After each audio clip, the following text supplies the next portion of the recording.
అండి ఈరోజు కొబ్బరి పచ్చడి తయారీ విధానాన్ని చూద్దాం. దీనికోసం ముందుగా ఒక కొబ్బరికాయని తీసుకొని ఇక్కడ చూపిస్తున్నట్లుగా తురిమి పెట్టుకోవాలి. ఇప్పుడు స్టవ్ వెలిగించి ఒక కడాయి పెట్టుకొని అందులో 2 టేబుల్ స్పూన్ల నూనె వేసి వేడి చేసుకోవాలి. ఇందులో ఒక స్పూన్ శనగపప్పు, ఒక స్పూన్ మినపప్పు వేసి ఫ్రై చేసుకోవాలి.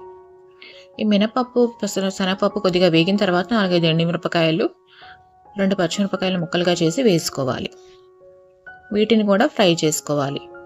ఈ పోపు గోల్డెన్ బ్రౌన్ కలర్లోకి వేగిన తర్వాత ఒక మిక్సీ జార్లోకి ట్రాన్స్ఫర్ చేసుకోవాలి. ఈ పోపు కొద్దిగా చల్లారిన తర్వాత ఇందులో రుచికి తగినంత ఉప్పు, ఒక 1/2 టీ స్పూన్ పసుపు వేసుకోవాలి. అలాగే కొద్దిగా చింతపండు కూడా వేసుకోవాలి. ఈ పోపుని మెత్తగా గ్రైండ్ చేసుకోవాలి. ఇందులో మనం ముందుగా తురుము పెట్టుకున్న కొబ్బరి తురుమును కూడా వేసి ఒకసారి గ్రైండ్ చేసుకోవాలి.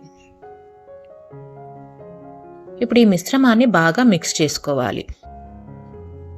అంతేనండి, ఎంతో రుచికరమైన కొబ్బరికాయ పచ్చడి తయారైంది. ఈ రెసిపీ మీకు నచ్చినట్లయితే లైక్ చేసి సబ్స్క్రైబ్ చేసి సపోర్ట్ చేయండి. మీ లైక్స్ నాకు ఎంతో మోటివేషన్గా ఉంటాయి. Thanks for watching. Please like, share, subscribe my channel.